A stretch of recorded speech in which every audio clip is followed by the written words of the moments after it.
Hi. So Okay. go on the record to say Christine made me put my glasses up. I did, because our ring light is shining in his eyes and he looks like an alien. Go ahead, put him down. So I'm going to go and put them back on now. Okay, we're doing this video to talk about some of the challenges that we faced when doing our recordings, our studio recordings. So, I am not the sound engineer, so what do you think? We faced many challenges, but Jed, Well, I'm not a sound engineer by any stretch. he's my sound engineer. So I'm doing my very best. Okay, so what do you think your suggestion would be to people who are doing this at home? Don't do it yourself. Hire Okay. a professional. Your serious suggestion. Hire a professional. Well, That's not me. we're in a No, global I don't pandemic. know. Have patience. Okay, Have patience. that's true. Be open to trying new things. You know, research. Might take what you think might take a day, might take 3 days or a week. Yes, we know that from firsthand experience. Today is our third day in the studio on the same aria. But you know what? Each day has been better. It's gotten better each day. Like we've learned where to stand, how to pose, what sounds good, what doesn't sound good. Like, I mean, I'm still thinking about all the artistry and storytelling. So at a certain point, like, I don't think about EQ. I was going to say EQ. What is it? Like equalization? Equalization. Yeah, well. And gains and, like, I just don't, I'm thinking about Rodolfo and, As you should be. Anyways, so. I would just say, I have a better answer for your question. Go ahead. Is maybe you have to fall in love with the process of it a little bit, because it is a process, like all art and work in general, but there's also just some work. Yeah. I heard a quote today, and it was like talking about when something is disguised as work, you know, that we don't take our opportunities. So if it looks like work, don't be scared of it. Just get in there and learn to love that process, because then that opens the door to creative opportunities.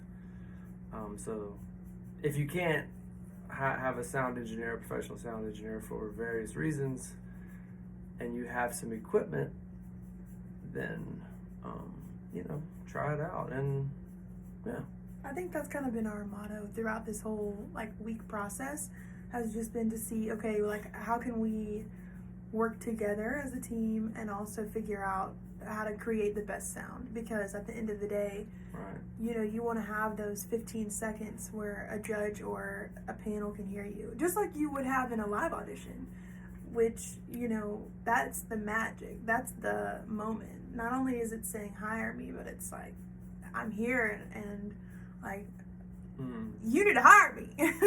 Not only need to hire me, but I mean, you need to hire me. So, well, and anyways. and and in this situation, you're collaborative. If you're playing with the track, yeah, which has been a challenge. So then your collaboration is with the engineer, whereas in a live audition you have a pianist, but you also have the room. Every room, at least to my ears, sometimes they sound so different that it can throw me off my game if I were to be performing.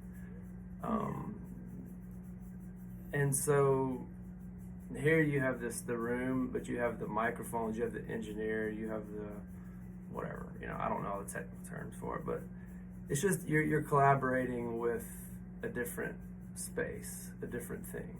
So it's just new. Yeah. So I guess our point in making this video is to encourage artists who are doing this at home, because everyone's finding themselves in this new boat. I mean, we're just trying to make it work. We have our tracks. I've talked to a lot of my colleagues about whether or not the accompanist track is worth using. I personally prefer a collaborative pianist. Obviously, I would love to make music with a physical person. But for the purpose of the track, I do enjoy the ability to change the tempo and also to just have something in the studio. But my preference would be to perform, I think, with something or with someone live personally. Oh, absolutely. But here we are. So you just have to kind of adapt. So the purpose is to just encourage everybody to get out there and try. I mean, I will be 100% honest. We may or may not use these videos, but we're trying, Yeah, and that's what matters. And we're learning about another aspect, another side of the game, that is a real thing, and it may, if we don't use it this time, it may help us in a future setting. Yeah. I'm actually learning whether or not I'm learning about the process and what I like and don't like about it. Like some of it I'm actually really getting into, which I thought it would just be more of like, okay, I'll plug this in and go for it. But I'm actually enjoying the process, and I guess that's my main takeaway for this is just enjoy and actually maybe even learn to love the process, which, it's like, who knows? Who knows what it'll be? Maybe I'll engineer something for you at another date that sounds good. I don't know. Okay, well, stay tuned for the videos. We will be putting out little snippets and bloopers and IGTV videos. So bloopers. IGTV. Okay. Oh, I'm thinking of HGTV. Okay, all right. Well, we'll talk to you guys soon. Hope this helps somebody.